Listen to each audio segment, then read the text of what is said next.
शास्त्र, धर्मं भजस्व सततं त्यज लोक धर्मा। धर्म बोलते ही उसे हैं जो निरंतर है, जिसमें निरंतरता है, और जिसमें निरंतरता नहीं वो तो धर्म है ही नहीं।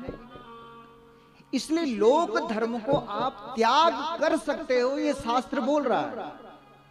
कहीं आपकी बहुत जरूरी ड्यूटी है,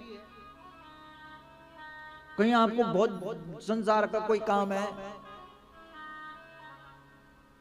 लोक व्यवहार है, लेकिन उस संसार के काम के लिए आपका जो धर्म है वो नहीं छूटना चाहिए। प्रमुखता आपके इस नित्य कर्म में होनी चाहिए। धर्मम भजस्व सततम। अभी आप देखना, आपने 1 वर्ष तक ये जो किया है ना, इसका परिणाम देखना, आपको पता ही नहीं लगेगा क्या हुआ। ये जो साधना है, इसलिए इस साधना को आप निरंतर बना करके रखो, निरंतरता रखो। इसलिए नारद जी ने कहा कि भाई जिस गाय को मैंने हमेशा देखा, जिसकी सेवा मैंने की, जिसकी सेवा मेरी माँ ने की, जिस गौ की सेवा मेरे कई पीढ़ियों से चली आ रही है, इसको मैं कैसे छोड़ सकता हूं। उसी गाय ने नारद जी को भगवान के दर्शन करवा दिए जा, क्योंकि उन्होंने उस धर्म का पालन निरंतर किया। इसलिए नारद जी को, उस नारद जो गौ की भक्ति थी, उस गौ माता की भक्ति ने ही भगवान के दर्शन करवाए, और कहा मैं अभी कुछ समय के लिए आपको ये दर्शन दे रहा हूं, लेकिन जो आप धर्म कर्म कर रहे हैं इसमें रुकावट मत आने देना, मतलब इसको रोकना मत, निरंतर करते रहना। और जब आप निरंतर करते रहोगे, करते रहोगे, करते रहोगे, तो तुम्हारा अंतःकरण पवित्र होगा, और जब तुम्हारा शरीर छूटेगा उसके बाद तुम हमेशा हमेशा के लिए मेरे दिव्य वैकुंठ धाम में पहुंच जाओगे। तो उन्होंने ये कहानी सुनाई, ये कथा सुनाई किसको? व्यास जी को। व्यास जी को कहा कि आप जो कर रहे हैं वो भगवान को केंद्र में रख करके करो। अगर गौ माता की सेवा से अगर मेरे को भगवान मिले हैं तो आप भी एक ऐसा ग्रंथ लिखो। तब उन्होंने श्रीमद् भागवत की रचना की बद्री धाम में बैठ करके। अब जब श्रीमद् भागवत की रचना हो गई तो बाबू सुनाएगा कौन इसको? कोई भी चीज है, आपको हीरा मिल गया है, लेकिन जब तक आप उसको किसी शोरूम में नहीं सजाओगे और उसका वर्णन नहीं करोगे तब तक उसकी कीमत कैसे बन सकती है? अब सुनाने वाले की बात है भाई, जो वर्णन करता है वही तो मिट्टी को सोना बना देता है। नहीं? आज देखो वृंदावन में वहां तक को धूल भी बिकना नहीं, लोग जाना तक की रज उठाना और तब लिया गारा पड़ा। मिट्टी मिट्टी भी सोने के भाव है। कहां की? जोर से बोलो, वृंदावन की। इसका मतलब महिमा।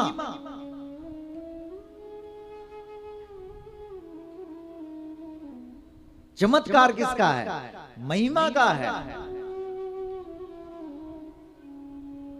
इसलिए जो महिमा वृंदावन की है वही महिमा हमारी गौ माता की है। लेकिन जिस दिन इस देश के सभी कथा वक्ता गौ माता की महिमा सुनाना शुरू कर देंगे, तब आप देखेंगे गाय माता भी वही चमत्कार दिखाएगी जो चमत्कार बद्रीनाथ और केदारनाथ दिखा रहे हैं। लेकिन महिमा की कमी है। अभी तो अकेले लगे हैं ना हमारे पूज्य पिताश्री। अच्छी बात यह है कि ज्योतिर्मठ के शंकराचार्य जी, उन्होंने भी झंडा डंडा उठा दिया, और ऐसे ही इस देश के करोड़ों कथा वक्ता अगर ये बात कहना शुरू कर दे, बताओ। गाय माता के चरणों की धूली, अरे कुछ मत करो, उसके चरणों की धूली को अपने जेब में रखो और उसका टीका रोज लगाओ। फिर देखो आप, जयस्तस्य पदे पदे, जहां जहां जाओगे वहां वहां विजय प्राप्त होगी। सारा जो खेल है वो महिमा का है। इसलिए व्यास जी को कहा कि आप क्या करें? आप अब महिमा आपने लिख दी है, अब इसकी महिमा सुनाने वाला कोई दमदार चाहिए।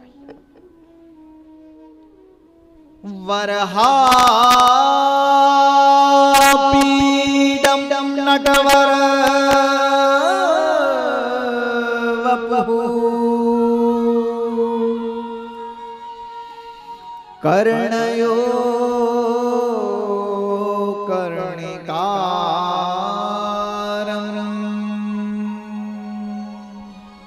बिभ्रदवासः कनककपिशं वैजयन्तीं च मालां रन्ध्रान् वेणुः अधरसुधयः पूरयन् गोपवृन्दैः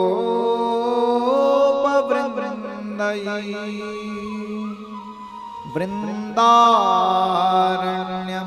स्वपदरमणं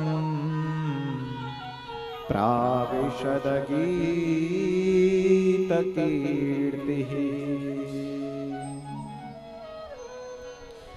अहो मकीयं स्तनकालकूटं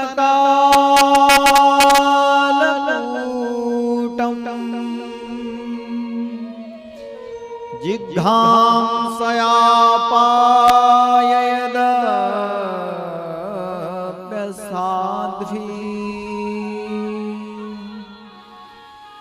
लेभे गतिं धातृच्युतां ततोऽन्यं कं वा दयालुं शरणं व्रजेमा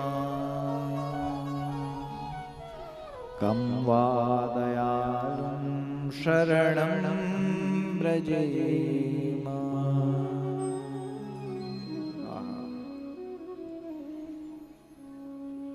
क्या करंट होगा ने व्यास जी की पोथी के श्लोकों का। करंट जो होता है वो तपस्या में होता है, साधना में होता है, उपासना में होता है। तो जो पोथी के श्लोक सुनाए तो देखते ही देखते नहीं, धीरे धीरे सुखदेव जी की आंखें खुलने लगी। हमारी गढ़वाली में अगर बोला जाए तो उन दोनों शिष्यों ने कहा होगा कि अबड़ा आंखा खोल, आंखा खोल। हमारे यहाँ बोलते नहीं, आंख बंद कर, यहाँ बताओ। तो नहीं, आंख बंद करने की जरूरत नहीं, अब अपना आंखा खोल। और जैसी आंखें खुली थी, वाह रे वाह, आंखा कनोड़ खुली तो ये दिव्य श्लोकों का जब गान सुना,